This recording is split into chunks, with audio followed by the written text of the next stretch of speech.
and welcome to another episode of the Mighty Misfit Menagerie, or Cast.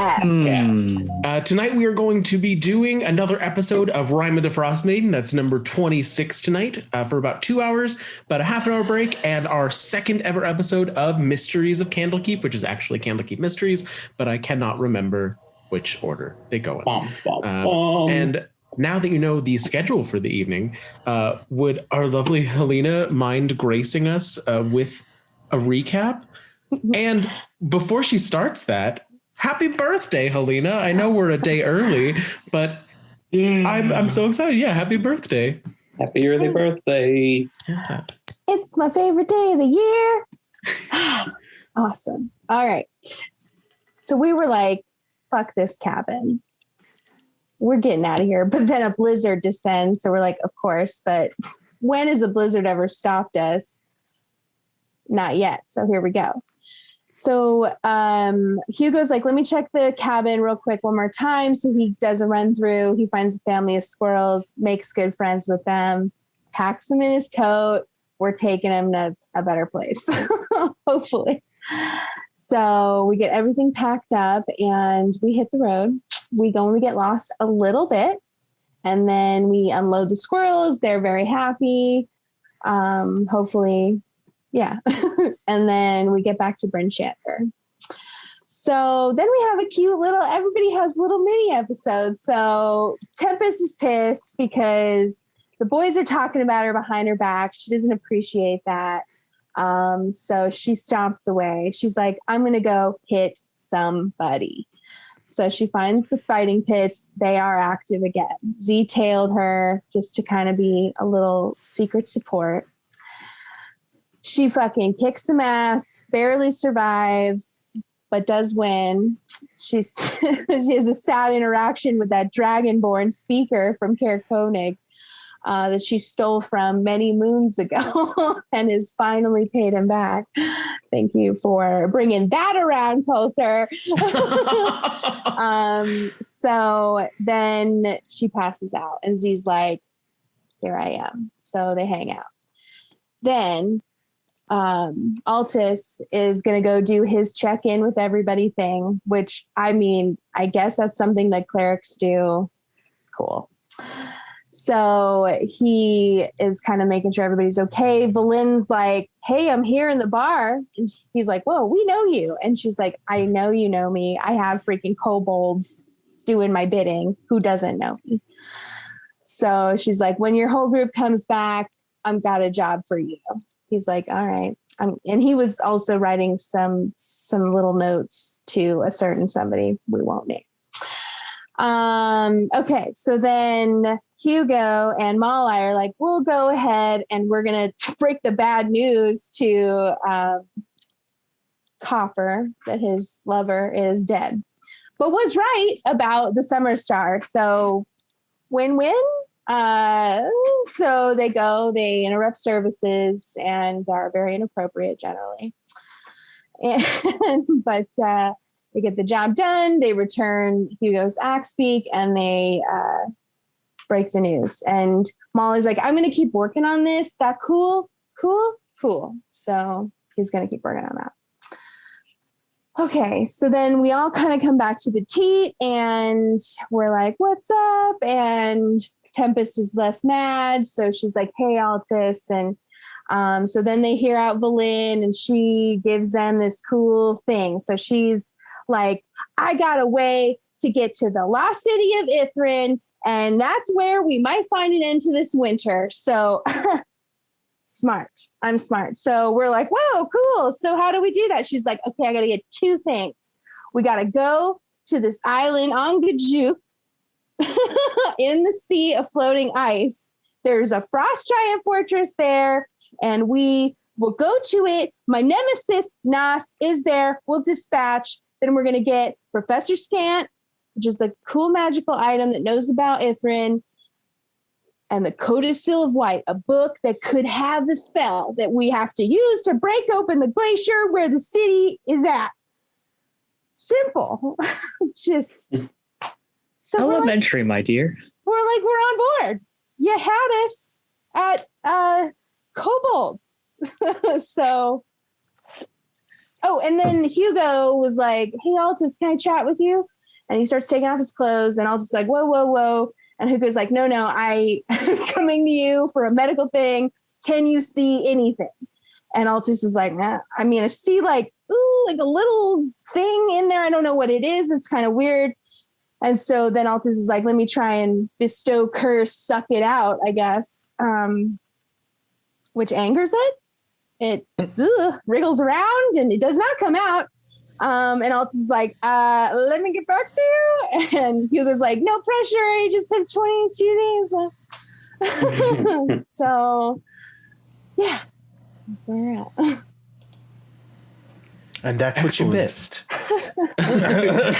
Last episode on Urfum. So when we are finding you all, it is the next morning before the twilight hours, as we're looking at what would roughly be our equivalent of 8-ish in the morning. Yes, Rio? I would just like to point out that I do not believe it was me or Hugo's intention to tell Copper anyone had died. We were just going to bring the Summer Star to him, and then we happened to tell him he had died. I don't think either me or Hugo had considered the fact that you should break it to someone easy. Well, you saved him a trip out there to find out, at least. Yeah, for sure. Yeah, exactly. He didn't pay us shit. No, he did not. So. And he was very rude about us staying for dinner. Remind me where you all slept at the end of the last episode. I believe now that enough of the refugees from the other towns had cleared out, there were enough spaces for 2 rooms available for you at the Witch's Teat. So with that, that's where we will find you. Remind me how everybody split themselves up. I was in the storage room. You were in the storage room, yes. Mm-hmm. And I've been working on a surprise for Tempest, I'm going to say. How many rooms do we have? Just 2. 2? I would probably bunk up with Altus then, since he saw me with my shirt off. Foreplay, man. Down on the bar and would not be. They're essentially married now, honestly. Okay, so Tempest passed out on the bar, and that means that Z got a room to himself. So next morning, 8 a.m., before the rise of twilight, who would like to begin? Altus, early to bed, early to rise? Yeah, that's kind of what I'm guessing. Yeah. What does the Witch's Teat look like this early in the morning? Tempest, are you still snoozing heavily on the bar? Or has Torm? I assume so. If Tormund came in, I would have woken up when he came in, I think. He would have done his best to tiptoe around her and not disturb her, because he's made that mistake before and has the scars to show it. But he was already getting things ready to go for the day, as they're expecting people to start coming in for the morning shift and get breakfast before things are beginning.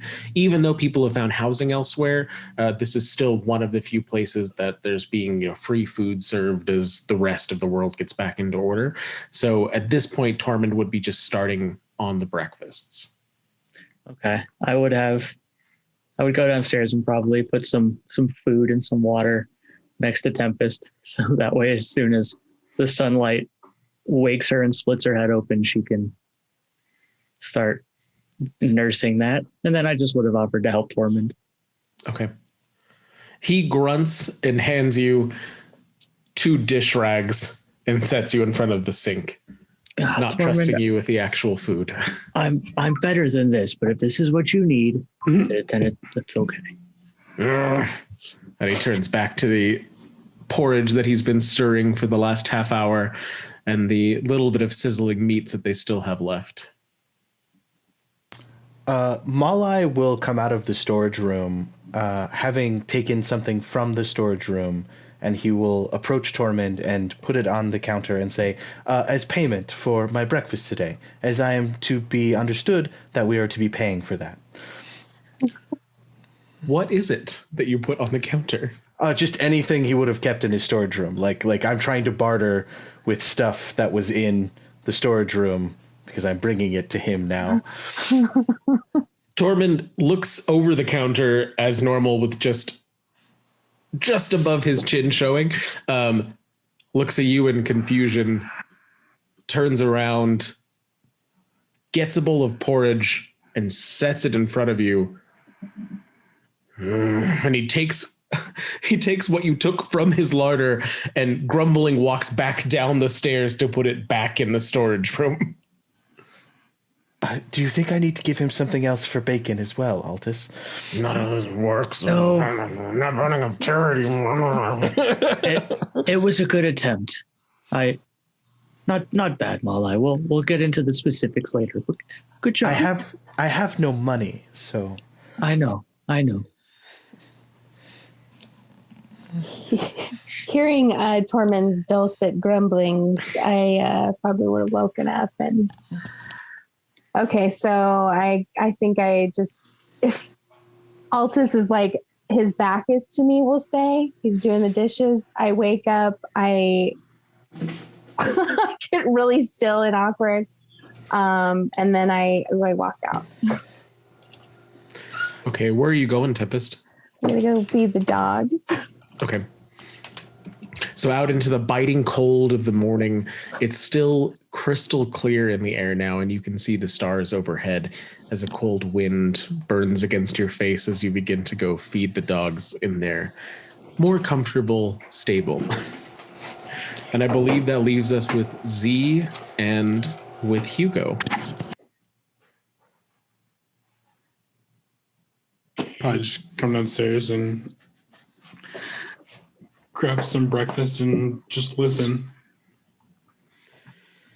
As you're coming downstairs, people are beginning to filter in slowly. The smokestacks being piping from the tavern itself, beginning to announce the awakening of this section of town. Hugo? I'll get up, kind of do my same routine of putting like an herbal salve on my chest and kind of getting ready for the day and then coming down. Okay.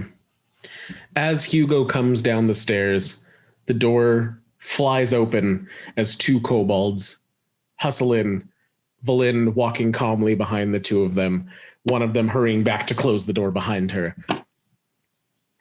How long do you all need? It's not going to be an easy journey, so I'd like to leave as soon as possible. Well, if that were the case, you should have been here much earlier in the day. We're just about ready. Let us get our bellies full, and then we're up for the journey. Excellent. That's what I was hoping you'd say. Ignoring the metallic one, I have my sleds ready to go. So as soon as all of you are in order, we are ready to depart. Do you have any questions before we leave? This is an outer shell. I am not actually made of metal. Understood. Do you have any questions before we leave? How long do you think this journey is going to take us? Well, she reaches back into her pack and pulls out a scroll, laying it out onto the counter where you can see Brynchander, Targos, Bremen, Tourmaline, all of the towns mapped out. And to the northwest, on the beach of the Sea of the Moving Ice, she has a spot marked. You should be able to see on your map there if I can click on That it. little diamond? Yes. As best I can tell, with all of us on sleds or mounts, we should be able to get from here to Bremen within roughly an hour. From there up to Angajuk's Bell, likely another 12.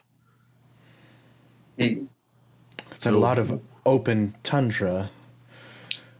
I feel like we need supplies. Yes, I don't seem to have much in the way of funds. I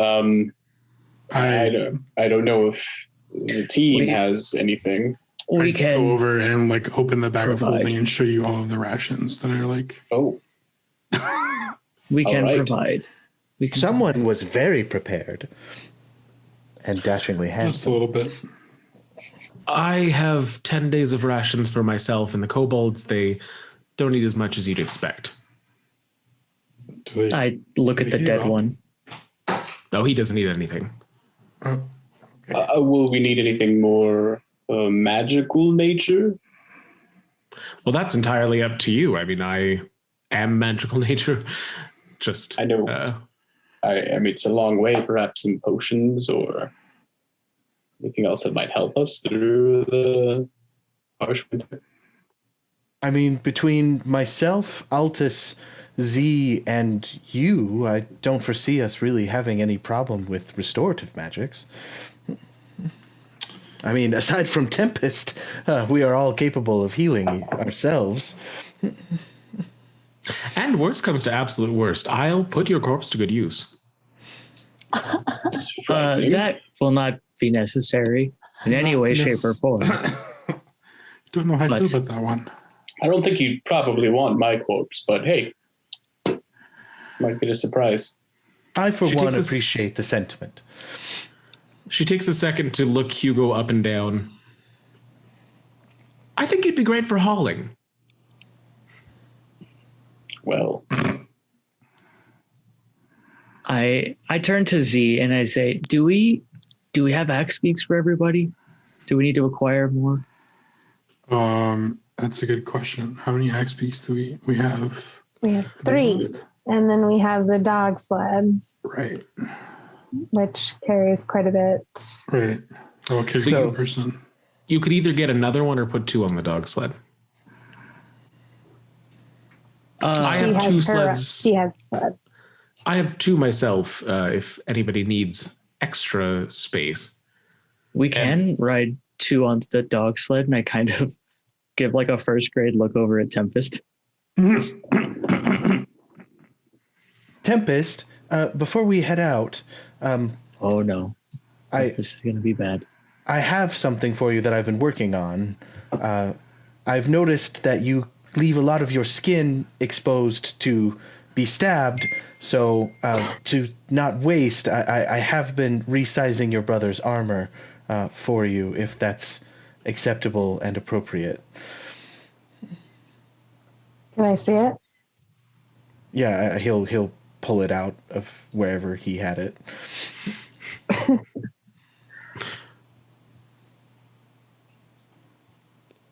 This is beautiful work. Is it beautiful work? Maybe I should have asked you about that. I am proficient, thank you, and have advantage. And especially with it being one of his slots for his artificers, Rio, remind me the term? Infusions. Infusions, it's perfectly done.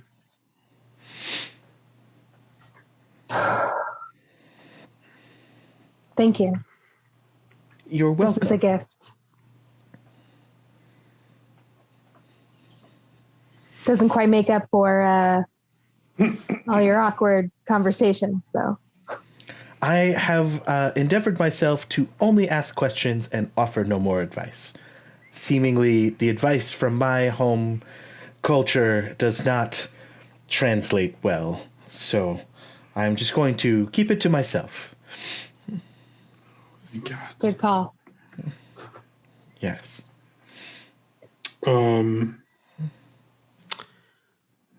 I would. This seems like a personal moment, so I'm going to go ahead and have some breakfast, and you can all let me know when you're ready. And Well, we need to Valin- leave ASAP, Valin, so I don't think there is time.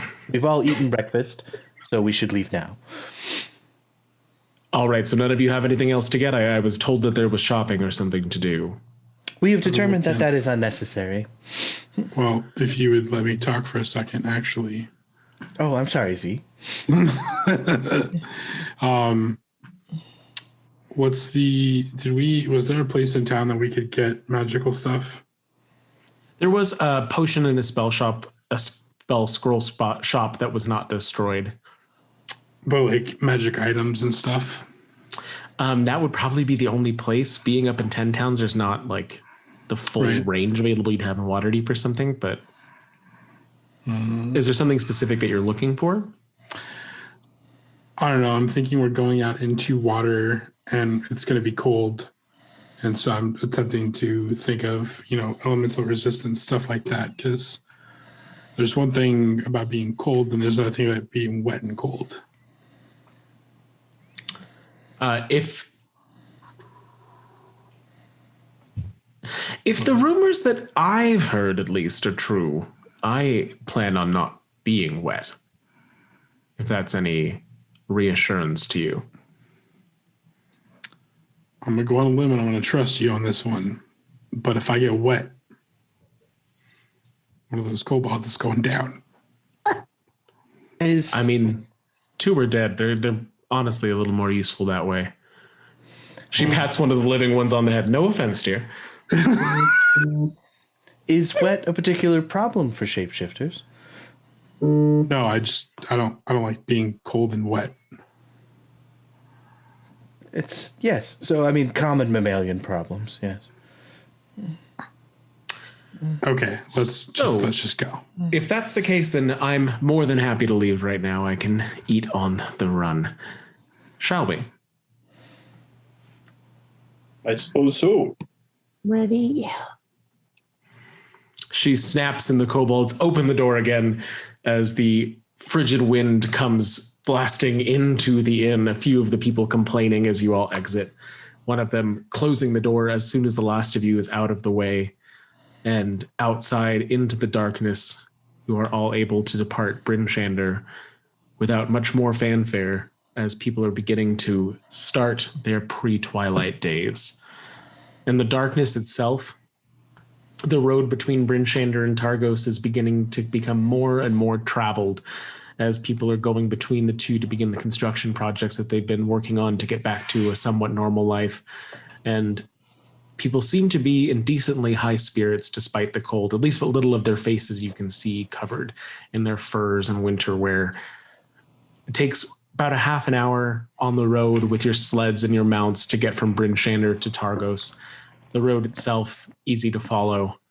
And from Targos, a similar case as you round the walls of the city, crossing over the frozen mouth of Merdwalden, reaching the destroyed fisher town of Bremen that you'd all seen when trying to find your friend out in Jarlmut.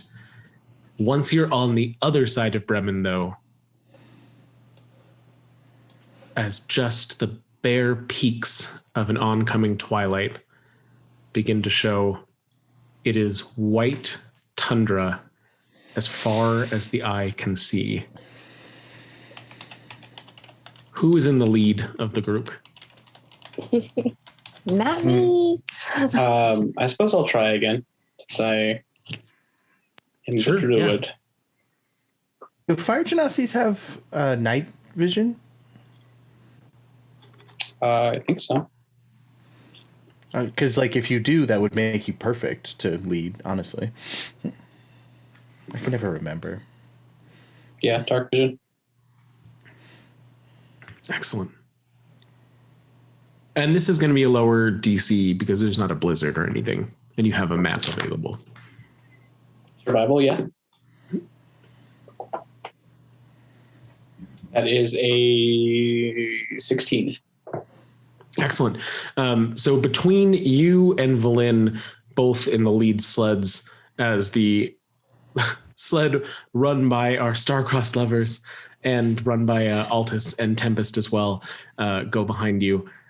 All of the axe beaks in tow, you are able to maintain the course out into the ice as the sleds plow through, throwing up ice to either side as you make your way, leaving a very obvious direct trail on the outskirts of Bremen. By another hour... Why did you pick that wording, Coulter? Why should we be worrying about our trail? No, I don't know. As you reach about an hour outside of Bremen, deep into the wilderness, no longer able to see the outline of the town in the distance behind you, twilight breaks, and this is the brightest the day is going to be, as what little light there is reflects off of the snow, doubling it to almost a comfortable vision. The weather remains clear, the wind dying down as you get midway through the twilight hour. Can I please have everybody's passive perceptions? Altus has like a 52. I know that much. Okay. I have a 17. 12. Oh, I haven't. 10. Okay. 23. 23. So Hugo and Altus, being in the lead and the next to lead, both of you start to see small, dark shapes on the ridge that you're coming up to. They seem to be moving. How far away? From where you are right now, it's probably a quarter mile.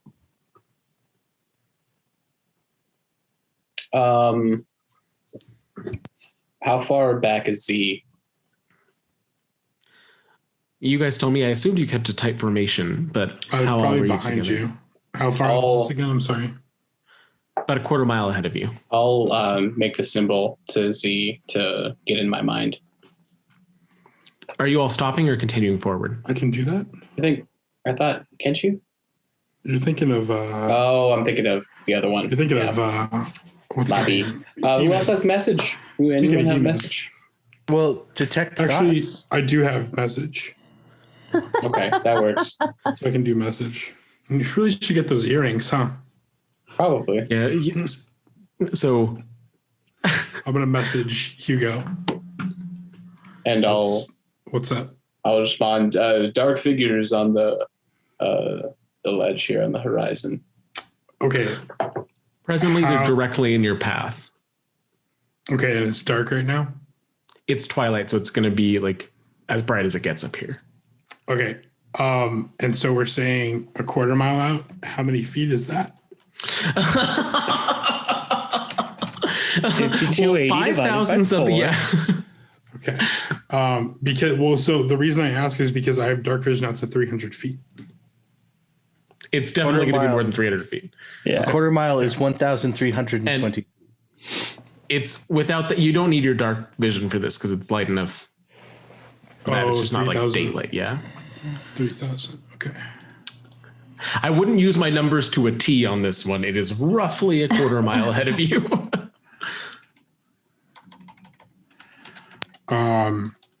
So it's just Maybe slow down. Okay. Okay. I'll start slowing down. And you're not changing course. You're still heading directly forward.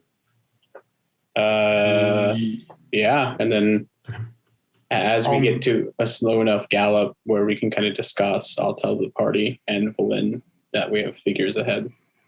Are you expecting anyone, Valen? I mean, not anyone specific, but I can't be the only one that's after this. Well, to be honest, as we haven't told Valin this yet, I mean, there's at least 2 different groups of people who have tried to kill us lately, so More than that. I said Nobody's trying to kill you. You're not doing anything interesting, so kudos. Oh, thank you. So we could go straight through them, or we can find a different path. straight You all through. need- Do we think we Adventurers. see?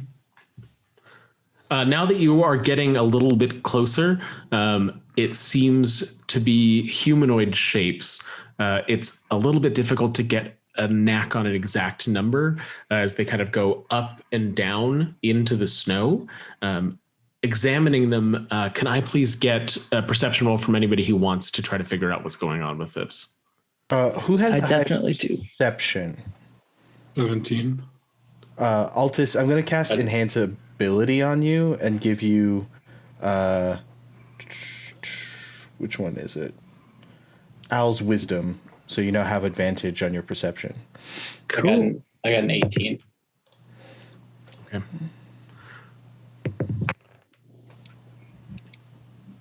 Fell off the desk.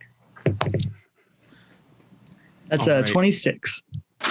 All right. So Z and Hugo, with your 17 and 18, you can both pick out that there's at least 2, probably 3. The way that the shapes are moving, it's hard to differentiate more than that. From Altus's roll with that 26, you can point out 4 separate individuals, and they all seem to be digging, like just ferociously digging. I'd prepare yourselves, everybody. I count 4, and they're digging for something. Whatever. They're definitely not Yetis then. Whatever they're looking for, we're about to encroach on their territory. Is And I there will any say- way we could just give them a wide berth?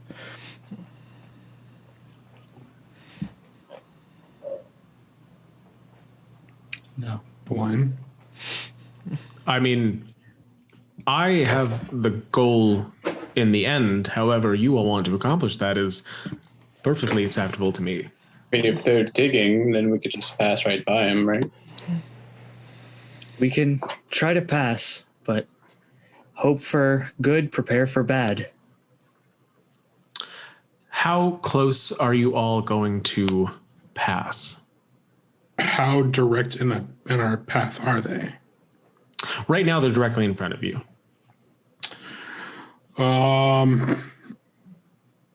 50-foot berth. Yeah, a good around them. Something like, I don't know, longer than average movement speed, Go 50. So 50 Hi. feet. if I Okay. had to phrase it. 50 feet berth. All right. So as you make your attempt to go around them, are you trying to do it quietly? What are you all doing? It's. I will don't say if think it's going to be a stealth check, it's going to be hard with what you're on. I don't think there's any point in us attempting to be stealthy because we've got axe beaks, we've got sleds, we've got Yeah. undead kobold, we've got people. Yeah. Got eye patches. I would Like, say we've got lots of shit. nonchalantly, like Altus is I not like going to that. look over and give them the time of day. We're Just- minding our own freaking business. With purpose. Okay. Past them. Walk with purpose. Okay. As you approach up to that 50-foot difference, As while we go up there, I'm gonna ready entangle to cast on the group okay. if they like start being aggressive towards us. Okay. Be Um, aggressive. as you get be aggressive. As you get closer, with more and more detail coming into view in this light, you can see that they all appear to be humans. All of them in various states of armor, with the digits of their fingers blackened by frostbite, and the pieces of exposed skin where the armor has torn, having the same ailment. When you're at that 50-foot mark, beginning to traverse around them, one of them stands and looks up from the digging, hollow eyes, and turns to attempt to throw a black crystal javelin at the group. Oh, fantastic. Entangle. Entangle. Okay, excellent. Let me get that save then. Oh, fantastic. And remind me what the area of entangle is. 20 foot. Okay. So that means they're all going to need to make it. And that is going to be Dex? strength saving throw or be restrained by the entangled plants.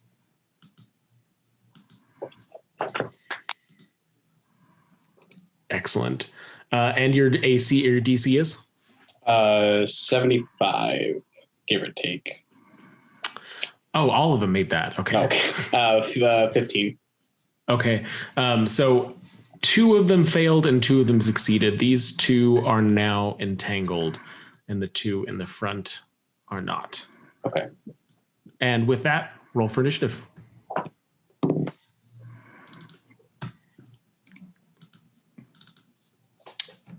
Oh, I'm just for the record again, I'm considering that every morning I'm doing that thing on Tempest where she gets advantage. Okay. Excellent. So Tempest has advantage. So Hank, you might consider giving it to somebody else now because Helena gets advantage through her class features now.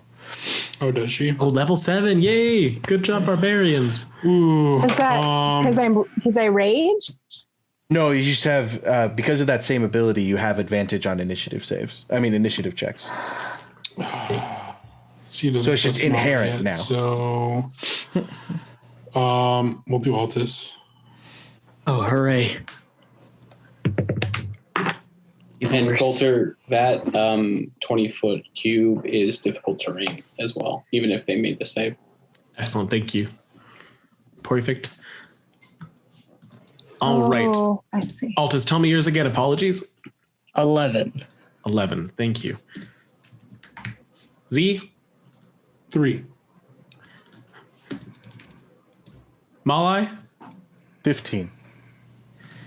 Hugo? 18. And Tempest? 19. Excellent. Nice. All right. So this one who started it off did get his javelin into the air, and that is going to be an 8 to hit Tempest. No. No, okay. Tempest, as that entangle spell goes off and you all see these winter brown and writhing plants come out from underneath the snow, entangling the legs of two of these humanoids, a black crystalline javelin flies through the air and impales itself in the snow in front of your feet, immediately recognizable as chardalyn. And that's going to start us off with Tempest. Okay, so I'm going to charge. Oh, I got to use the select tool. I'm going to run up to this one. I'm going to rage. And what is your movement? You get an extra 20 from the rage, right?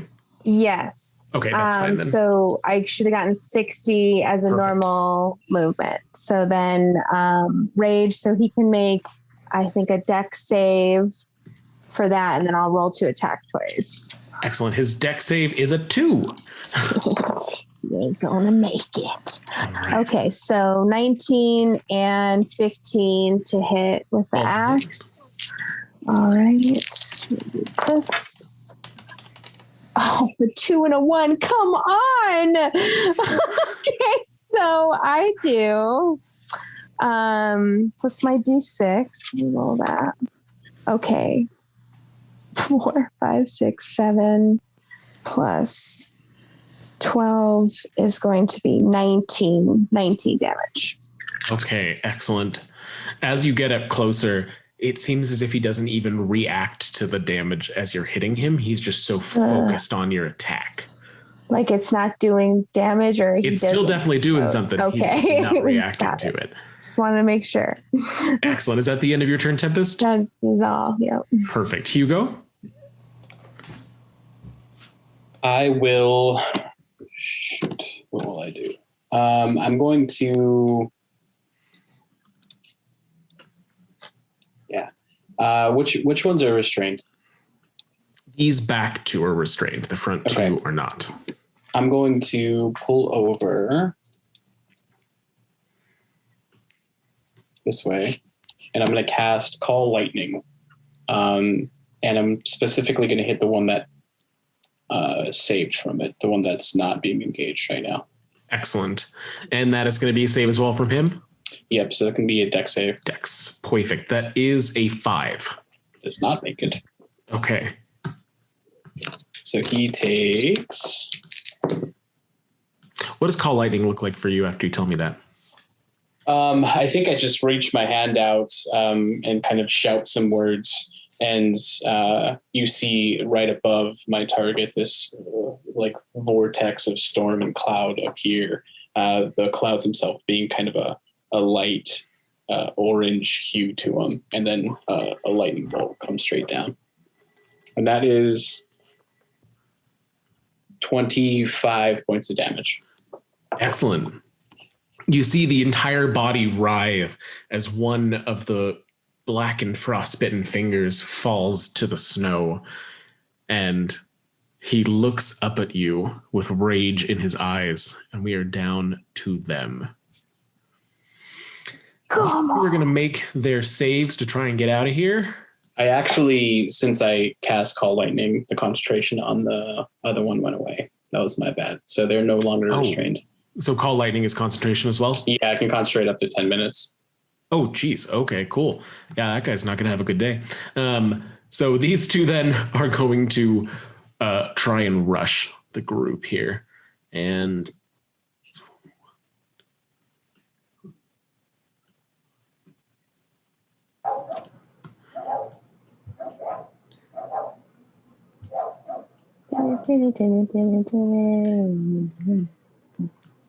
so these ones are both going to make attacks.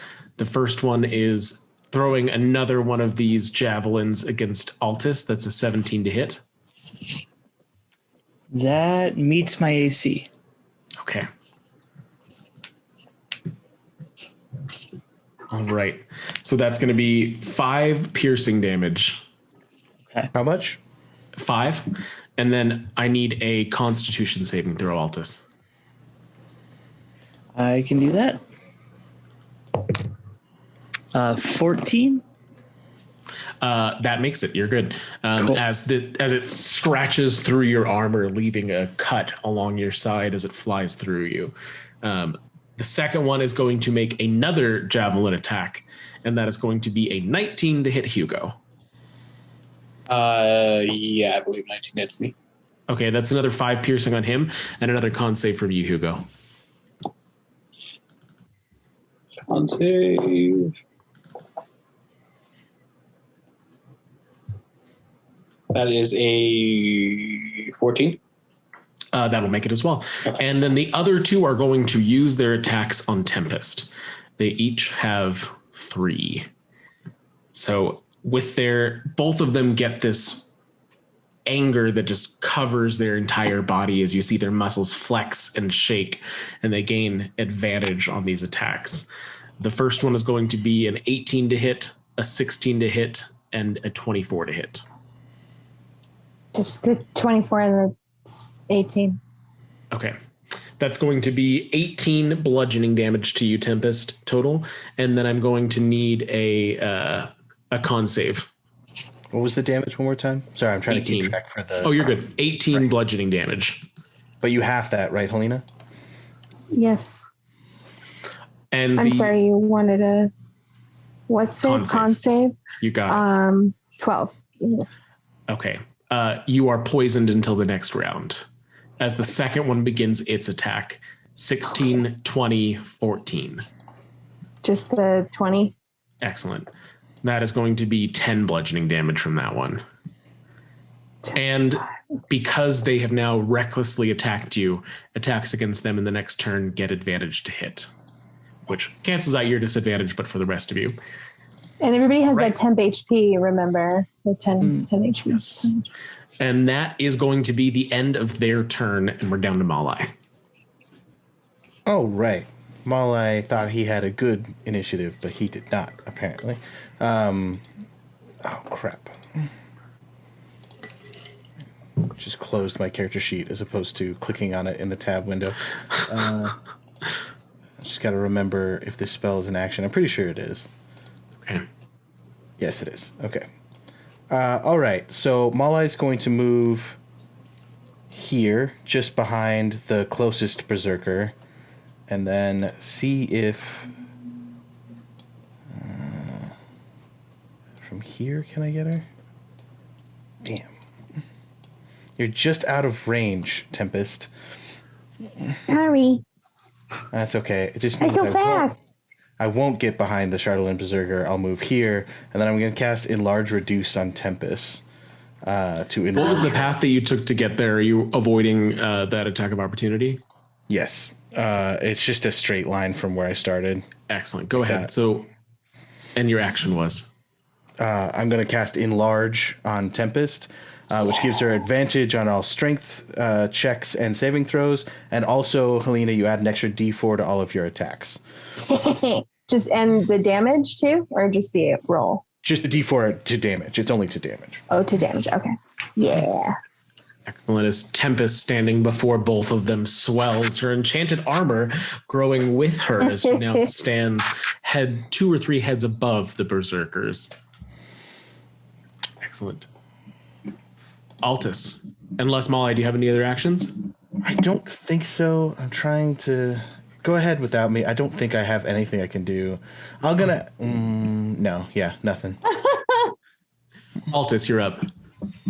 So I'm going to I'm going to cast Spiritual Weapon. The range on Spiritual Weapon is 60 feet. So I'm going to, get it here. If I can select the right tool, here, between these two. Okay.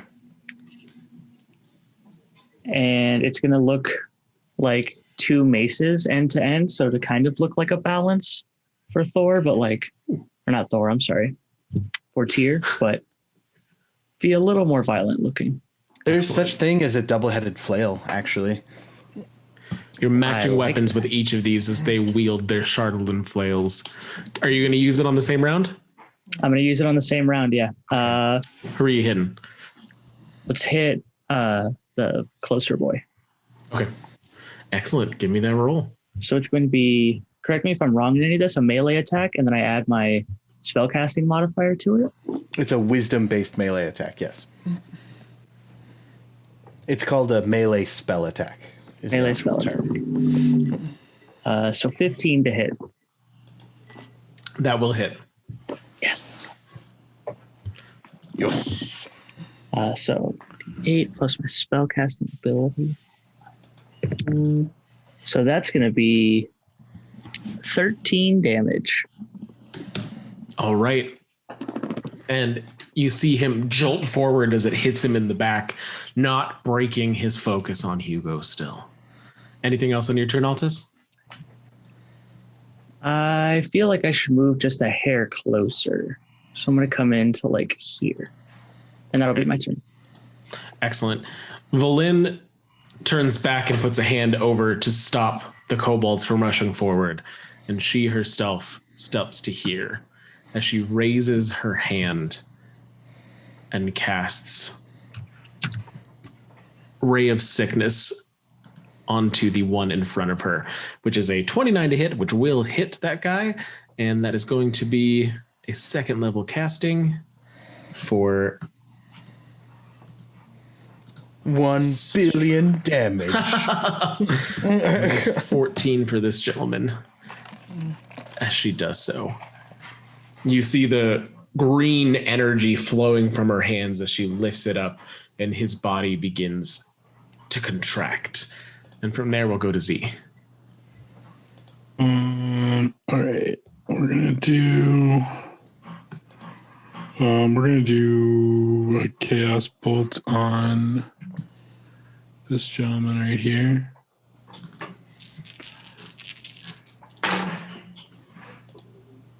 Oh, hey. All right, so that's a no on the wild magic table. Okay, that excellent. That is a 19 to hit. Yeah. That hits. And that is max effing damage. Yes. And that also jumps then too. So that's 16 plus 6, 22 damage. So 22 thunder damage to this guy. Excellent. Just trying to show up Volin as you walk up and just shatter him. And then it gets to bounce. So what's the range of its bounce? The normal range of the spell. I'm sorry, 30 feet away. So, ooh, it's not going to hit you. No one it can jump to, yeah. All right, so it ricochets off and then just filters out. Spraying snow everywhere as it hits the ground. Damnation. It spins off, turns into a very nice crockery set, and then shatters on the ground. So cute. Thanks, Wild Magic. Anything else from Muzi? No. All right. Back to the top of the round. Our giant tempest, the storm, has grown. Okay. Attack twice with my axe. Gonna go with, let me point him out. This guy here. Oh, I get flanking, which quadruple advantage, right? Doesn't change. Just one. 20. Okay, so I got a nat 20, so that's going to be 26, and then also 17. All right, so that's my these D4s. Those both hit probably, right? So a 20 and a 17 both will hit, yeah. Okay, so then let me do the roll, and then I'll add max to it. What? Keep in mind that you double the D4 too, so you do max of the D4 I gave you, and then roll D4 as well. Okay. All right. Ooh, that's a 12. I'm going to keep that one. Okay, so let me look at max here. 12 plus 6, 18. So 18 plus 4, 22, plus 12 is 36, 34, then 34, 35, 36. Those are the D4s. And then, and then I add another 12 from the bonus. So that's going to be 30, 42, I think. And then deck save for the rage, for the lightning. Excellent. And you have taken him. That's a 7 for the deck save. Okay, he doesn't make it, so he takes 3 more. So I think that's 45. You have taken him from full hit points to bloodied in a single attack. Nice. As you can see just pieces of him flaking off into the snow as you get rid of all the dead skin that's there. His body just hunched as he tries to maintain the battle. Anything else, Tempest? No, that's all. Excellent. Hugo, I forgot to have you make a con save to maintain your lightning on the last round. Could I please have that? Oh, wait, the poison thing. Oh, shit. I'm so sorry. I forgot about that. Did that affect anything? Poison thing. Oh, I was poisoned my last turn. I totally forgot to good look catch. at that up. Would have canceled your advantage. So let's go ahead and we'll carry it over into the next turn, and we'll just have an effect then instead of re-rolling all of that. So sorry. That's okay. Yeah. So next time that'll cancel out the advantage. Good catch though, because I forgot there's too much other things happening. So thank you, Hugo. 11. 11. Okay, you're good. And what are you doing? I will call forth another bolt of lightning here, and it hits everyone within 5 feet of it. So it's going to hit these two gentlemen. Both of them and the spiritual weapon. Yes. So deck saves from all of these. Okay. All right, that's a 12 and a 3. Both do not make it. So that is going to be 18 points of damage to both. All right. Excellent. As that lightning comes down from the sky and they both jolt once again, both of them looking rougher and rougher, but not relenting. Anything else? Nope. I'll move over a bit more this way. Okay. And with that, we are back on to the Berserkers. This one is going to come forward to Altus. And Altus, that is a 20, a 24, and a 10 to hit. 2 out of 3 make it, and I'll let you guess which 2. So that is going to be 20 bludgeoning damage total, and I need a con save. Lord. Con save is 18. All right, you are good from that poison. Just take that 20 damage. This one moves forward, still locked onto Hugo from those initial attacks. And he's going to launch another javelin at you because he cannot reach yet. That is going to be a 17 to hit. That hits. All right, that's going to be 9 piercing damage as it, again, scratches against your skin. The chardalyn lodging in the snow behind you, and a con save, please.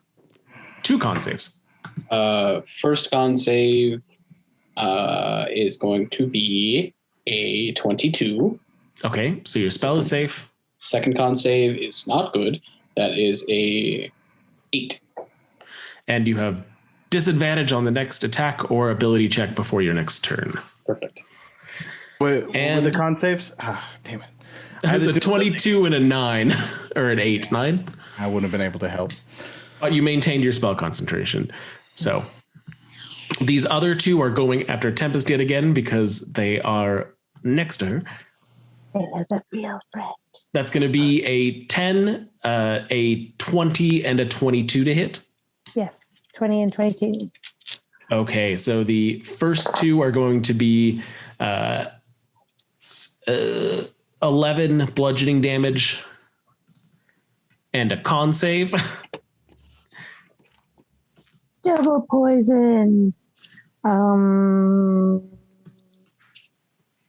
13. Okay, you're good. Oh. A 16, and a 22 for this next attack. Just the 22. Okay, so that's going to be 9 more bludgeoning damage and another con save, please.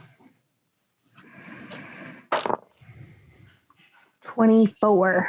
Okay, so you are only poisoned for one more round. And that is the end of their turn. That's going to bring us from the Berserkers down to Malai. All right, Malai's turn. I'm going to move here and cast... No, here. And then I'm going to cast, what is it called? Lightning Lure. So Okay. he needs to make a strength save. All right, that is going to be a 21. Oof, that's a really good save. Yeah, I guess that means I wasted my turn. Oh, no. Okay, and nothing else on the turn? I don't have much else I can do, no. Okay. From there, we're going from Malai down to Altus. Okay. So I'm going to make the spiritual weapon attack this one up here. Does the spiritual weapon get advantage for flanking? Mm-hmm. Mark and Rio, can I get a ruling on that? Most games mean- we play, it doesn't. I would state that if Tempest gets it, then the spiritual weapon gets it, but technically Tempest shouldn't get it either because the spiritual weapon is technically, well, I mean, it is threatening and it can't attack, so I would Can it say take a yes. reaction? It can't. That's the problem. So- Yeah, I would rule that it's not an entity, so it wouldn't. It's not a thinking being. Okay, so I'm going to still give Tempest the flanking advantage, but I will not grant it to the spiritual weapon. Okay. But it's going to make an attack on that one. I don't think a 10 hits, does it? No, it does not, unfortunately. They do not have great AC, but it is not that bad. Then may I use, and I wish my app told me what the feature was called, but my make an extra attack up to my wisdom mod times per day. Is your spiritual weapon attack not a bonus action? Moving it's a bonus action, but attacking as it, I don't believe it is. It is. It is. Oh, it is a So- bonus action? Yeah, so you still can get your move it attack. and attack as a bonus action. That's why it's confusing wording. It is worded very weirdly then. Okay, then yes, Yeah. I'm just going to attack the one standing in front of me. That's a D12. I should not roll that. Have as much luck on that one. Ooh, that's a 24 to hit that time. And just That'll definitely remember, hit.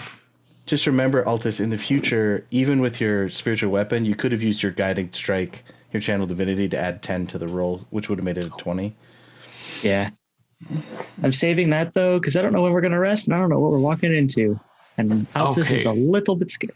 What's your damage from your attack, Altus? It is 8 damage. All right. I don't think I need 3 sets of dice out. All right. And this one is now beginning to look bloodied as well, as you have bloodied 3 of 4. Valin is next, as I'm announcing that, expecting one of you to do something, and that is me. She is going to good to know, step though. forward, still focused on this one, as she casts Chill Touch, Chill touch. which will be a 23, which will hit, dealing 6 necrotic damage. She's not having a great day. And that was only 1d8. Apologies. The touch is so chill. 7 necrotic damage. Still not having a great day. All right, so as she does that necrotic hand coming from the palm of her own, causing that ice formation to come across its chest. And we are down from Valin to Z. See, out of character, like, never done this before. Remembers the weird bag that Tranquil had on his pack. Reaches in and pulls out a fuzzy object and throws it on the ground. And I remember. Yes. Okay. Dire Wolf pops up. Excellent. Let's get one of those on the board. Can I have a large token, please? You can have a dire wolf. Yeah.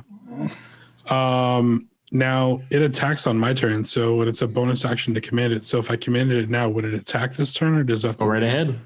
Cool. Can I move it? Or can I tell you to move it? This token I do not have the ability to give you control of. So yeah, just tell me where you want it. Here. Okay. That's why is it not clicking? Or up here. Oh, because I'm gonna use my mouse. Yeah, perfect. Okay. Perfect. So it's gonna attack that one. All right. We're going for what are we going for? Do you have its sheet up for you? I do. Okay. Fantastic. That is a 17 to hit. That'll hit. Okay. It's gonna take 12 piercing damage, and can I get a DC? Can I get a strength saving throw? The strength save for that is going to be 18. All right, never mind. Cool. These things are too strong. They have a +3, and I've been rolling crappy saves except for strength. Okay. Excellent. And that was anything my action, else? So, nope, that's it. Tempest, back up to the top with you. This time you do have disadvantage on your attack rolls. So depending on who you attack, they may be canceled by advantage, but you do have that poison condition that we're resolving from the previous round. Gotcha. All Or right. you can just ignore it entirely and recklessly attack. We'll go ahead and do, let's see, 13 and 14. Both of those will hit. Okay. Do I still have that plus that D4? Mm-hmm. As long as you're large. Because I'm a big girl. Okay, so then that's those two. 12 plus. And that's to the same 8. to the same one? Yes. Cool. Yes. 24, 28. So that's 28. And then deck save He's down. for the other one. All right. Deck save from the other one, as this one is cleaved in half by your giant axes falling into the snow in just a heap of necrotic blood. And the deck save for the other one is a 16. Quill. He makes it, so he takes 3 damage, lightning damage. Excellent. As that one jolts again, all of them being hit by a lot of lightning and thunder this entire battle here. Anything else on your turn, Tempest? No, I'm done. Okay, Hugo, you're up. Hugo. See, Hugo will run 20, 25, 30 away again, and then call lightning on this sucker. Okay, excellent. And that is going to be with disadvantage. But it's a deck save, so that doesn't matter. Yep. Thank you. I mean, you can give it disadvantage if you want. I'm down for that. I'm cool. It's fine. That is going to be an 18. Makes it. Okay. So half damage? Yeah, so 7. So he takes 3. Okay. Yeah, it's almost just like a static shock as it appears to be getting used to getting electrocuted every round. Bombarded. And that's going to bring us from Hugo to the Berserkers. This one is going to turn on the dire wolf and make 3 attacks. I mean, that's smart. Dire wolves are pretty scary. That's a 6, a 14, and a 17 to hit. 2 of those will hit. Okay. So the direwolf is going to take 11 damage and make a con save for me. Okay. Con save is 16. All right, that's good. And I just deducted the damage because I have the bar right there. This one is dead set on Hugo. So that is going to be Hugo. That's an 8 to hit with the javelin. Does not hit. Okay, so it just falls short there as it comes halfway between you in the snow as it begins to lose steam. The one up here is going to recklessly attack Tempest 3 times as it wheels around. That is a crit, a 12, and a 17. Hold on, before you do that crit, I'm spending 2 sorcery points to lower that crit by. Can I do that? 2? I'll give it Does to you, that count towards a crit? 23. If you're changing a dice roll. But it wouldn't change a crit. Well, so you saying you're reducing the number rolled on the dice or the final number? The number rolled on the dice. Then that would negate a crit. Yeah. But it's up to Coulter. But yeah. Okay, so I'm negating the crit, so it's not a crit 23. anymore. So 23, a 12, and a 17. 2 out of 3. Yep. Okay. So with that, that's going to be 15 damage, and that'll be 19 damage total bludgeoning, and then a con save from you. You said so 15 and 19? Sorry, 19 total. So it was like 15, and then I was adding the 4 onto it. Okay. I'll figure that out. And then I'm making a con save. Yes. 22. You're good. You're not poisoned this round, and that is the end of their turn. Berserkers down to Malai. oh, right. And this guy didn't move on his turn? No, he... 2, 3, 4, 5, 6. Okay, so he Yeah, did no, move. he's good. Okay. We'll leave him there. I didn't move him on his turn, so we can leave him there. All right, I need a He's strength just save from blinded him. by his rage. Okay, excellent. That is going to be an 11. Yes. So he gets pulled 10 feet towards me, and he takes 2d8 lightning damage, Okay. Which is 14. So he takes 14 lightning damage, and he's now within 5 feet of me. Yes. All right. He is not looking great. 1 down, 2 below bloodied. Anything else on your turn, Molly? I can do nothing else on my turn. No. Okay. Oh, I lost my board here. Just a moment. And we're gonna pick up. Oh, go ahead. Cast. What was that, Alina? Ridiculous. Well, we were just talking about the fluffs that we're pulling out, but like, okay, so you pull them out just to die, and then what happens when you're done with them? Like They eventually have, just like- go back to being their little fluffy. They disappear. Recharge, Okay. yeah. They're not real animals. They're summoned. They're summoned. That's what we tell ourselves. Yeah. When they die, they just go back where they came from. They don't actually die. Just like all of us, dust to dust. Altus, Altus, your turn. Ashes. God, what is happening? Well, we're in the middle of a battle with a bunch of chardalyn berserkers. And They hit a lot. So the spiritual weapon is going to move here, and it's going to swing itself. It doesn't have a weapon to swing, but it's going to swing itself at this one, of course. it is swung. It just does that schoolyard thing where you windmill your arms and move towards someone. I'm going to That's a use valid strategy. my guided strike. Okay. So that's going to make it from a 1 to a 17. That'll hit. Good Lord. That's okay. I remember how math works. That's going to be 10 force damage. All right. And then As you hit it in the back with the flail and it lunges towards Tempest before regaining its balance. I was hoping to hear, and then it falls over dead. Not yet. And then it falls over. These things are freaking HP bags. So And I'm Attacking going to this guy? swing at the one that the wolf is helping me at. Okay, Helping excellent. me out with. Give me an advantage roll. High HP totals just makes the meat tender. Gross. So I don't know if I'd want to eat these ones. they're made of chardalyn. They've been in the freezer too long.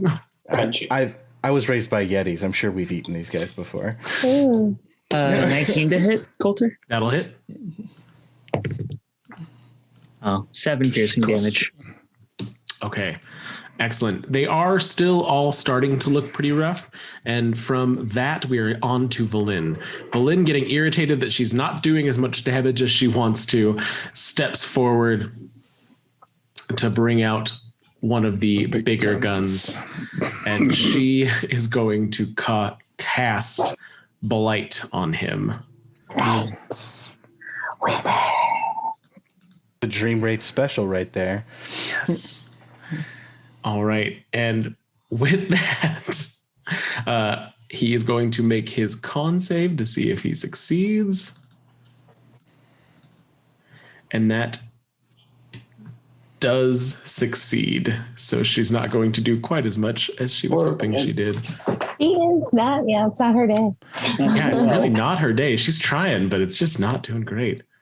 She needs more zombies. She's just going to take it out on her friends later. It's okay. And by that, I mean us. The Colbo. This is actually a melee spell attack, so it's not a con save. I don't know where I got that from, but she she does hit. So that's going to be where the heck did it get that? Oh, yeah, no, that is correct. Okay.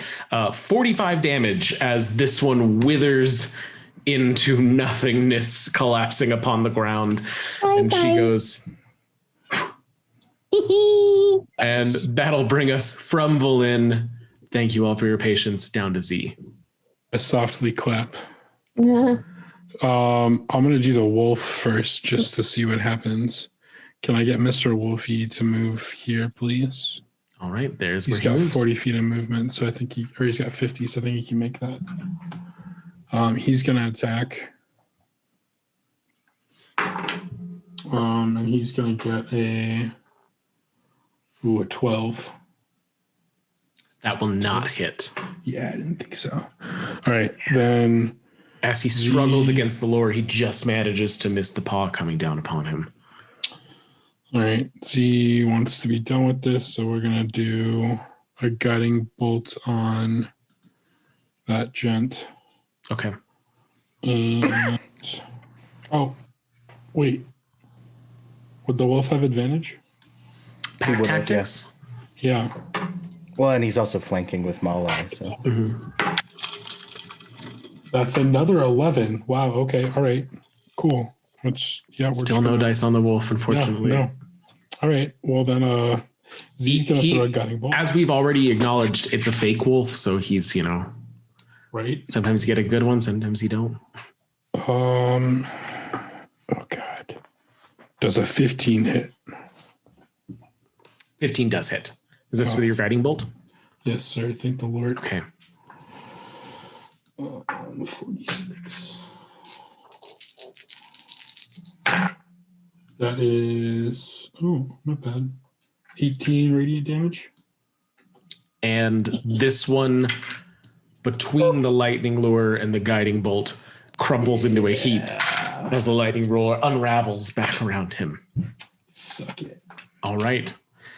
Altus, Valin, Z, Tempest, top of the round. Okay, so I have advantage because I'm not poisoned anymore and I'm big, right?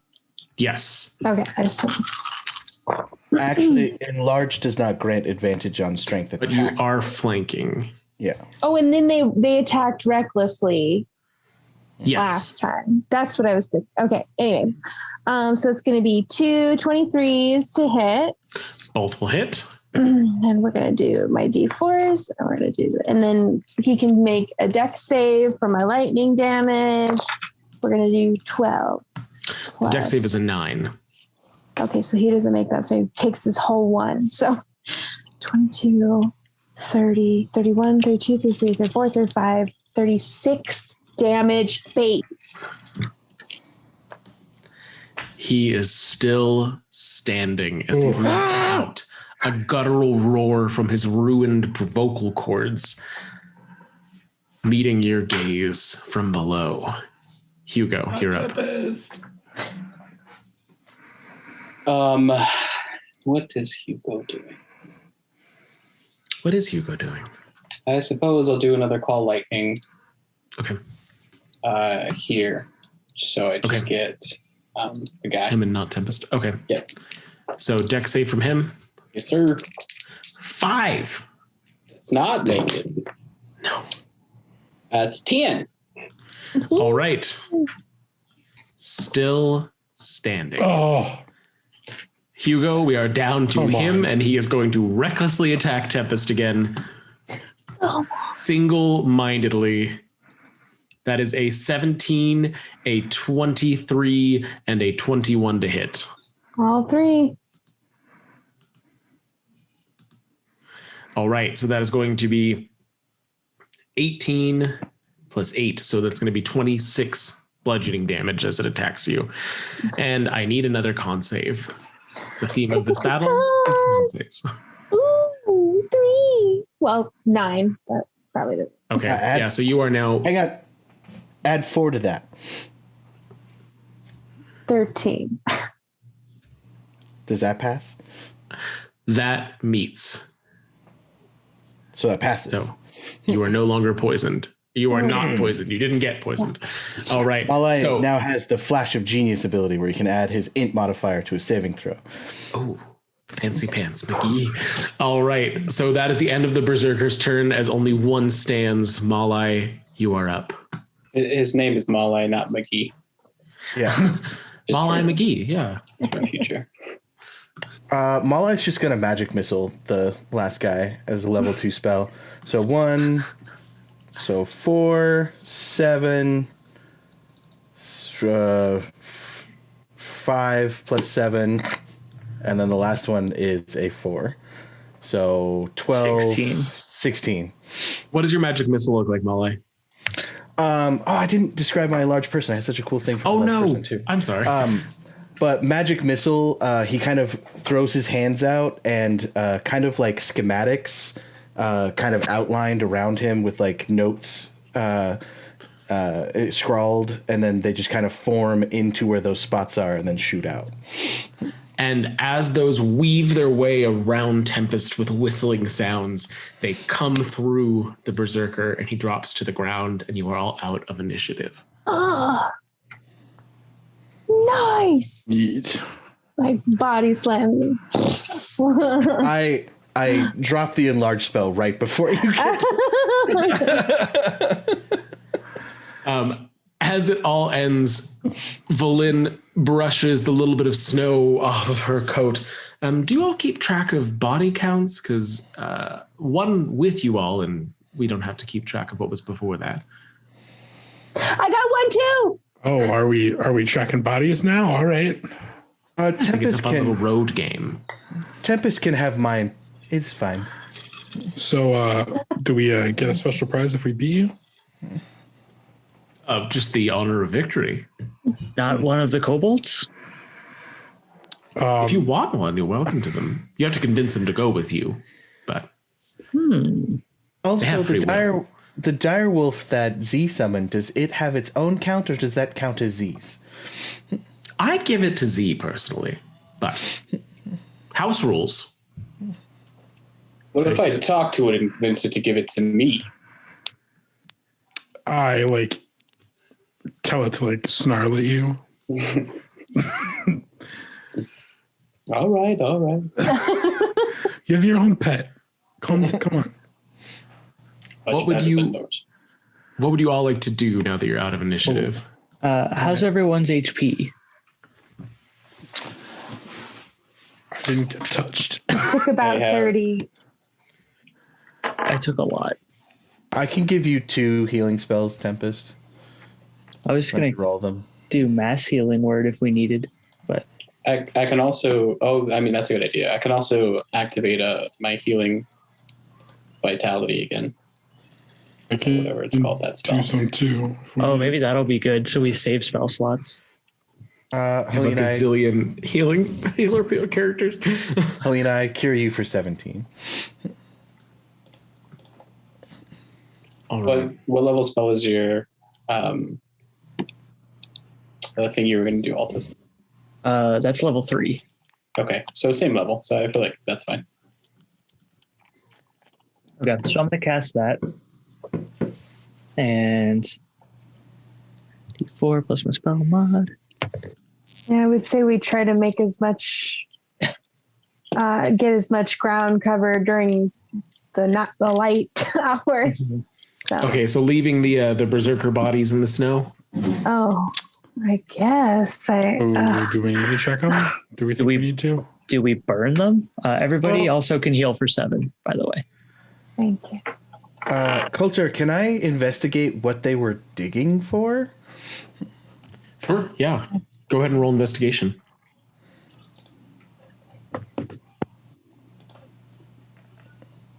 That's a dirty 20. Okay. As you go over to where you saw them originally, where there's enough snow cleared off to find dirt underneath and enough dirt cleared off, there is a solid sheet of black crystal. Oh, crap. It's indeterminate how deep it goes or how broad it is, but they'd uncovered about a 2 foot by 2 foot portion of it. Chardalyn? Is that what it looks like? Chardalyn. Jesus. Well, We need to destroy that. Yeah, Oh. can I take the time to stomp it into little bits? So you can't tell how large it is, but they've uncovered a 2 foot by 2 foot face of a crystal. Okay, can So- I note it on my map? Sure. Yeah. Do I need to make a check? Cartographer's tools. Yeah. Okay. I can do that. Just to see if you can tell how far you are into this journey. Do any of you have a way to disguise this? 19, Coulter. Okay. Yeah, what you I'm can mark it looking for. effectively on the map. I mean, I can make it so it's it's not as close to the surface. I can move the ground around the bottom of it and bury it deeper. how But I big don't- is it though? I feel like that's just going to be just a little bit more time for them to dig it out. But We also don't know how big it is. Like, this could be a huge chunk. true. If I might make a suggestion, Why do they even need this junk anymore? Their king is dead. well, they are driven mad by the chardalyn. If I might make a suggestion, why don't we rebury this section, tie some of the bodies to the sleds, drag them a bit away, and then leave the bodies elsewhere, so there's no indication that there's anything here. And then we can send someone from Brynchander to maybe excavate this and have it properly destroyed. Or just forget it's here at all. I think that's probably the best, is forgetting. I don't know. I think we might be the people from Brynchander to destroy this. Yeah, I think so. I think so. I don't know if anyone else is capable. This is gonna have to go on our to-do list. I'll have the wolf go scatter the bodies, like a Drag couple them hundred away. feet away, Okay. How long in does like the wolf random stay with you? directions, all day until he dies. Okay. All right. Or Yeah. until So the wolf can definitely do that. You are still all in the twilight hours at this point, so it hasn't been that long since the wolf is there. Do you want to do anything with the bodies before that, or just get rid of them? I would have probably checked him while he was investigating the chardalyn, Okay. So give me another just investigation. out of then. pragmatism. That is a 13. Okay. So each of the bodies have almost nothing on them. You can see that they'd all begun to waste away little by little. And what they all have are 5 chardalyn javelins and a chardalyn flail. And is it just Z that's doing that investigation? No, I would be looking over the bodies too. Okay. I'm patrolling. Excellent. They see me patrolling. They hate him.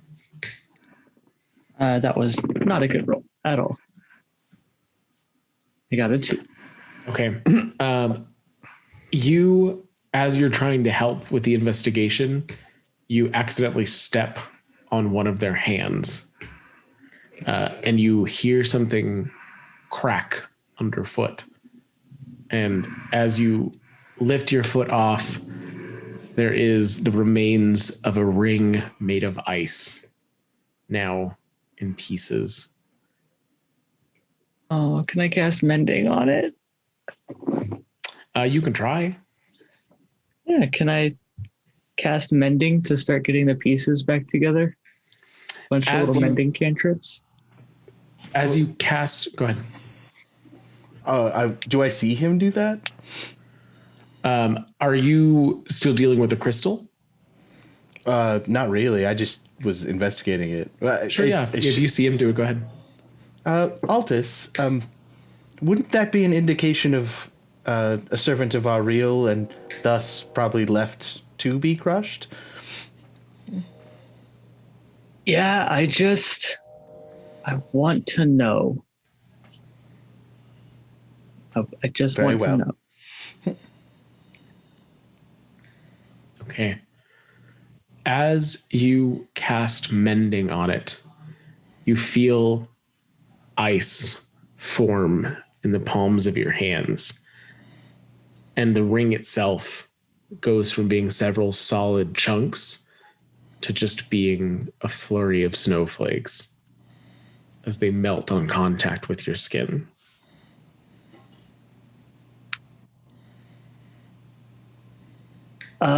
Guys, I think we know who wants all the chardalyn.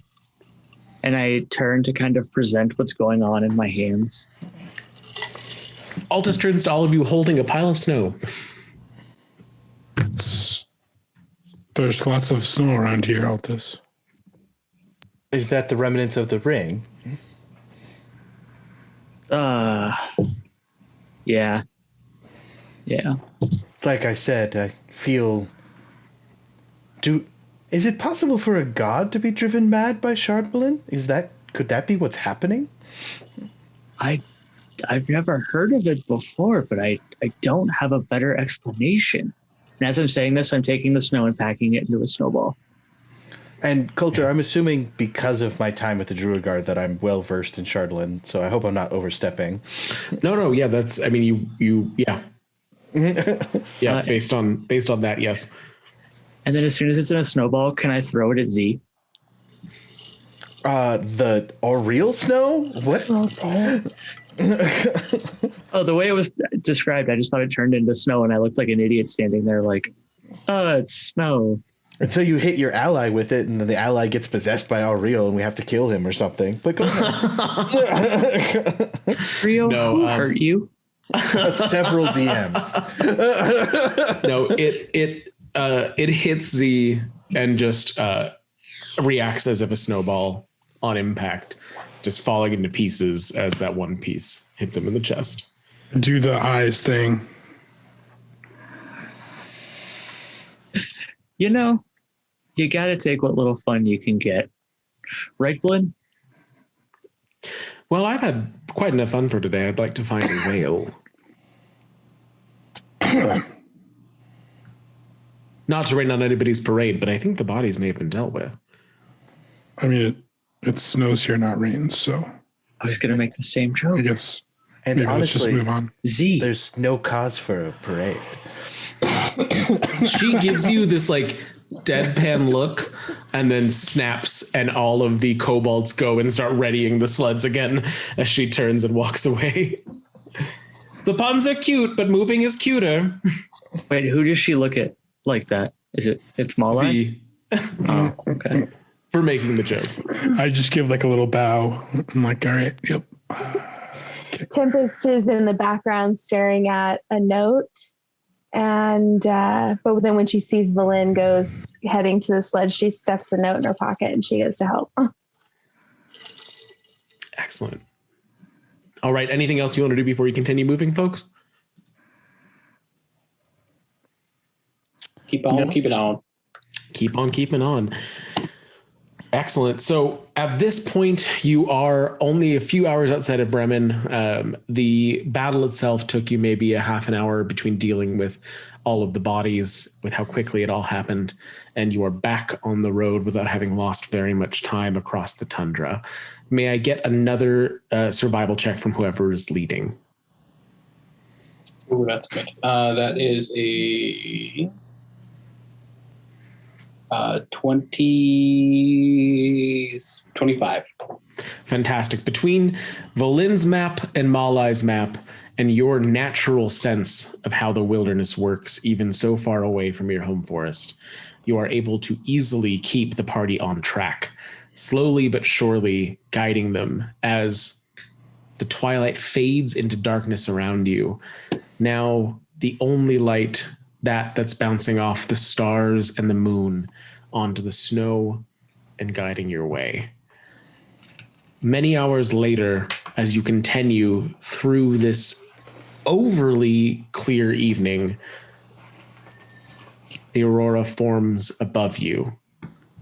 And at the end of several hours under the aurora, you see a coastline form in the distance. Jagged and spotted, becoming clearer and clearer as you approach the horizon, spotted by icebergs bobbing and swaying under rough seas. As in the middle of the night, you have reached the sea of moving ice. Oh, shit. Map. There's the whale. That is the cutest whale I've ever seen in my life. Isn't it just? All right. I'm so happy we get to do this. I'm so glad with our choices. What was the other choice? Prison transfer. The other choice was prison transfer, so going to Revel's End. Oh yeah, this is a much better choice. We made it right. Some could say the only choice. You would say that. As would I. So Tranquil would love this. Oh, sorry. As you come up, you can see that the snow gives way to frozen ice as the water that is closest to it is completely solid, with this archway stuck out into the ice itself. 2 snowy piers, one leading from the coast and one leading from one of the rocks, and a small domed cabin facing the bay with a bloated door covered in ice and dormant barnacles hanging slightly ajar on rusted hinges. Everything you see here is all visible as you're coming up to it, between that arched rock and out on the ice itself, on the dock that is not near the shore, is a copper bell. What are y'all doing now that you're here? We have this dock over here, right? So this dock has a copper bell. Yeah. This dock is icy with a rowboat that's frozen into the ice itself. Right. You have the cabin over here, a crack in the ice here, Right. arch rockway over top of it. I immediately take the temperature so that I can add it to my map. The coastline is colder than the tundra, as you have all this ice floating around, cooling it down, which is different than being in the regular world where the coastline is more temperate.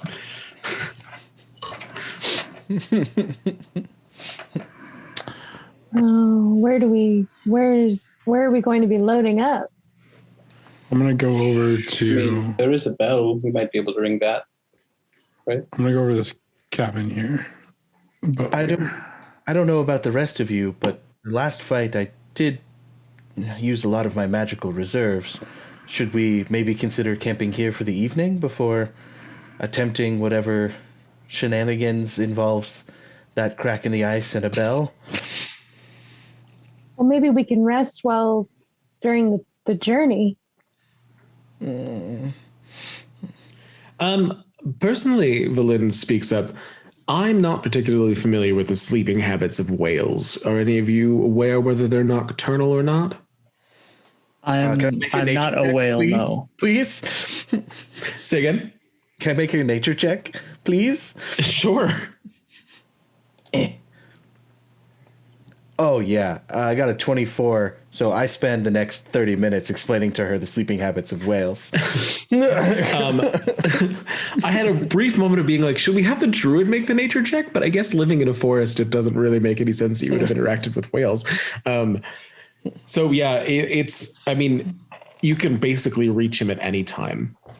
Volin explains further, when we are ready to continue the journey, whether that be now I or whether that be...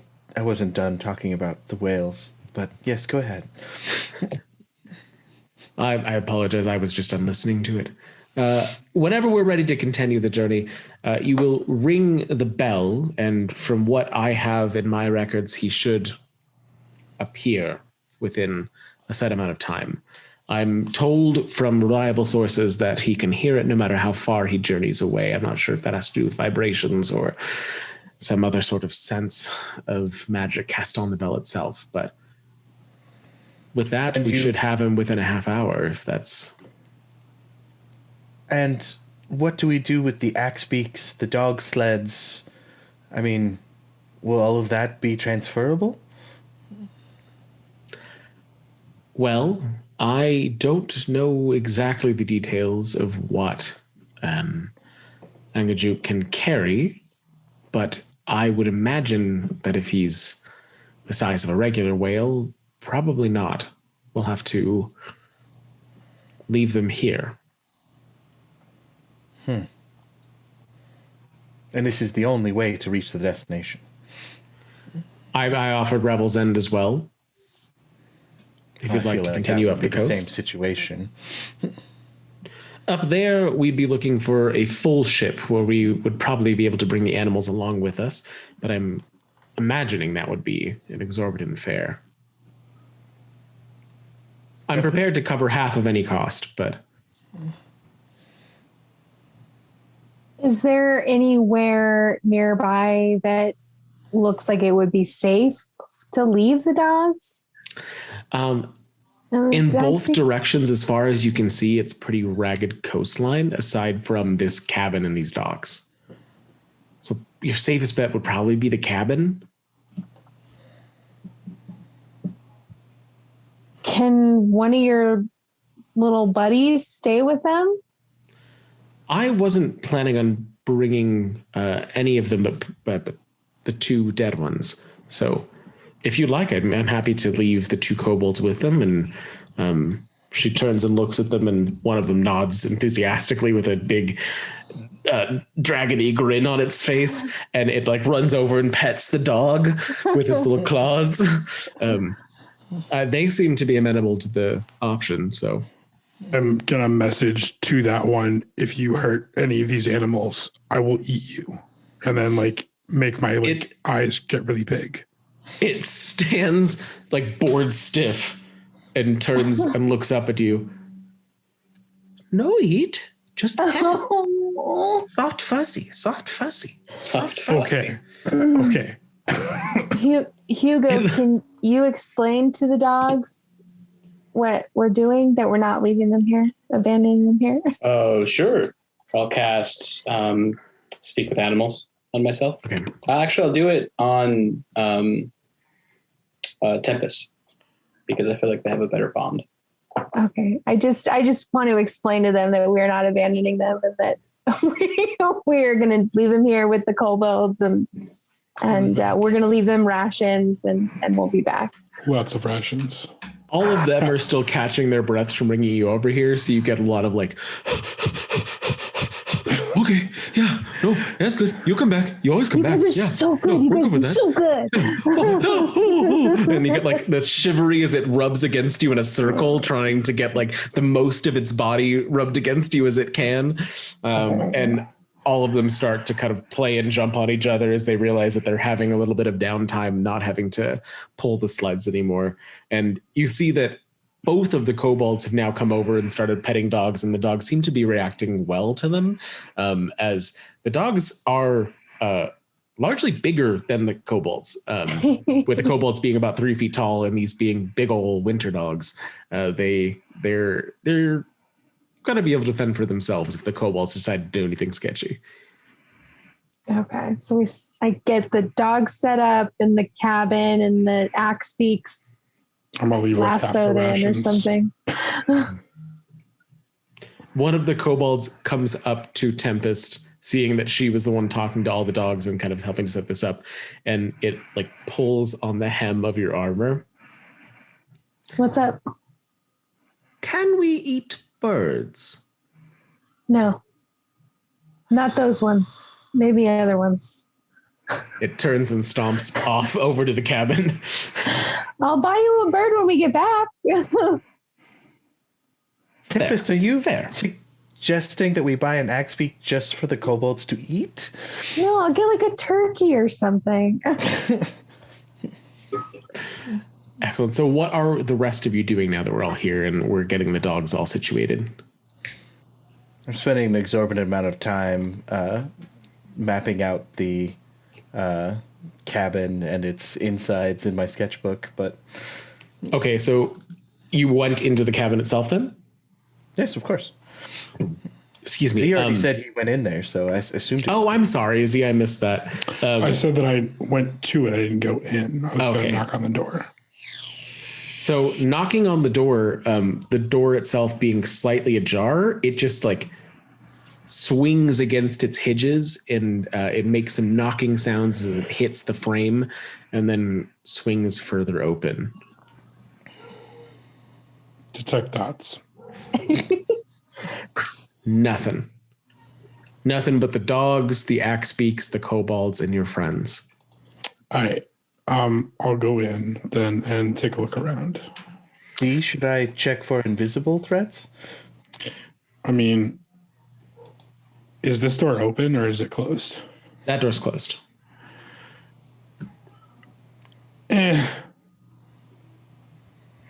So thick rime coats every surface and object inside the cabin, including a bed draped with a thick knit blanket. Beside the bed, a small hearth holds a precious store of firewood. The firewood is infested with worms that have eaten away at the tender parts of wood, but appears to be safe to burn. Other than that, the cabin is empty. Then I'll open the second door. Okay.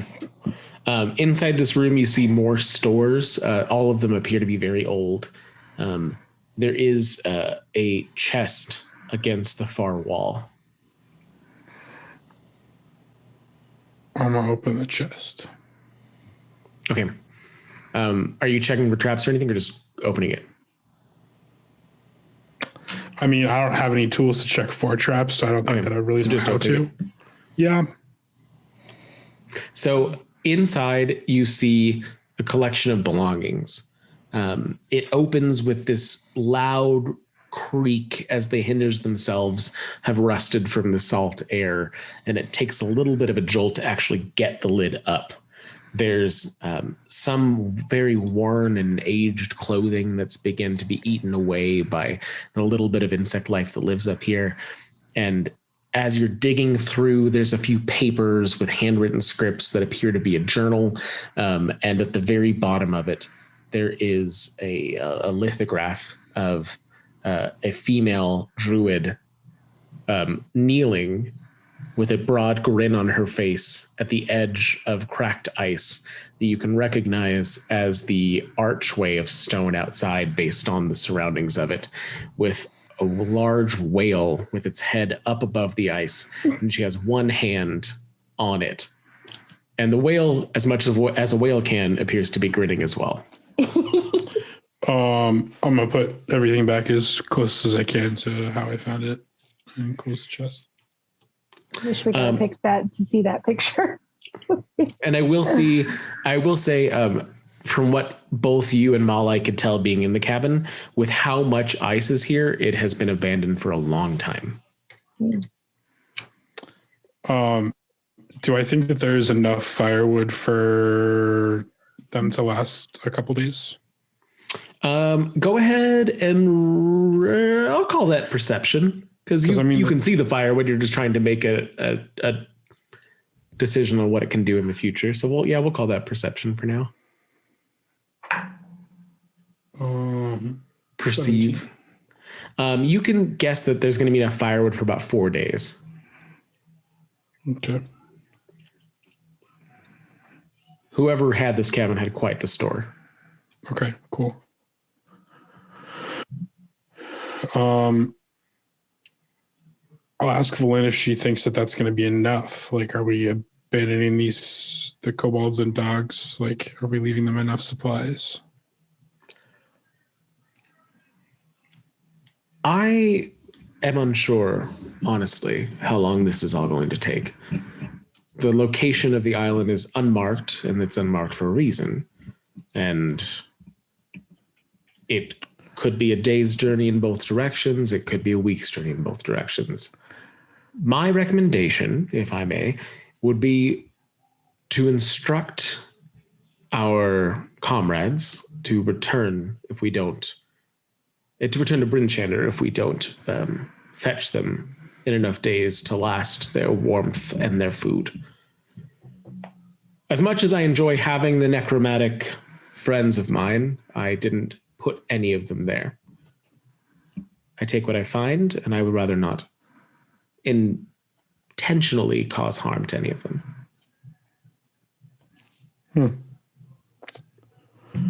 All right. Tempest, can you tell the dogs to, fend for themselves if they need to, and we'll meet them back in town? Okay, so I tell them to wait 3 days. Or as long as they think that they can. Yeah, I mean, if we're leaving half the rations, I'm not sure how much that is, but... we have like... an insane amount of rations. 3 weeks of rations. So. Yeah. Okay, so... Maybe the warmth, I think, is the biggest thing. Yeah. Okay. We're not sure how long we'll be gone. If you need to return to Bryn Shander, do it.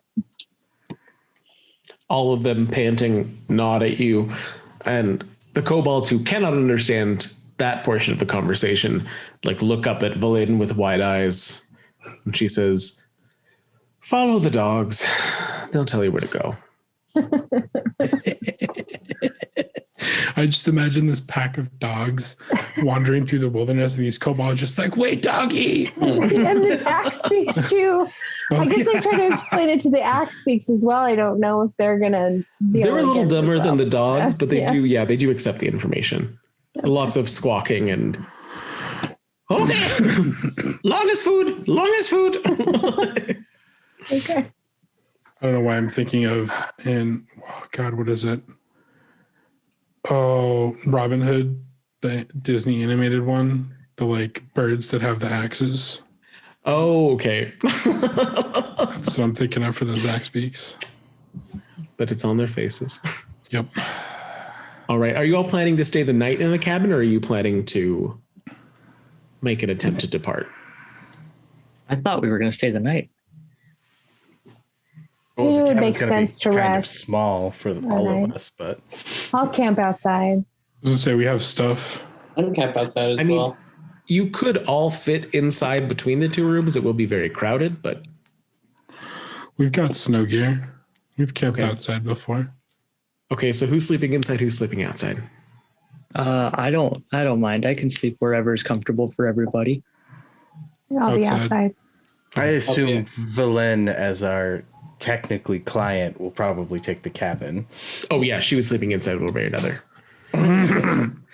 She's already spread out her notes across the bed as she's still preparing for the next day. Oh, can I go over those notes with her? Yeah, totally. She, as you come over, she scoops up 3 or 4 pages and tucks them back into her bag, and then leaves the rest spread out that you can look over with her. As she does that, though, moving that close to her, you can see that both of her hands have this tremor that she seems to fight to control as she steadies the papers on the bed itself. Are you unwell, Valen?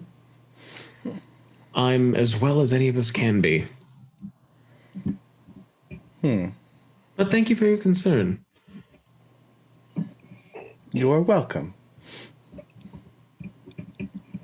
As you all settle in for the night, whether it be making your tents outside, making your spots for a bed in the cabin itself, beginning to acclimate yourself to these surroundings, 3 vultures land atop the archway and seem to watch this strange addition of life to this vast empty north with much interest.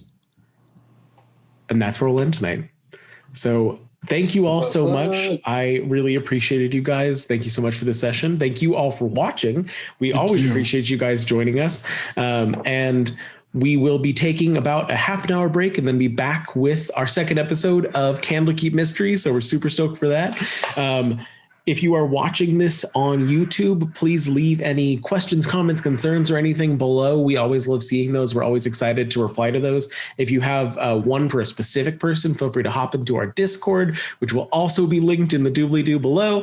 And with that, thank you to our patrons for supporting us through all of this. We will keep you guys posted once we have all the shirt stuff worked out and send out that survey. I promise I'm going to try to do it this week. So thank you to Sparky, David, Daniel, Scott, Rio's mom, Alistair, Sean, and Johnny Mac. And lastly, please, please cast. We wish you nothing but friends, fun, and natural 20s. Good night, everybody.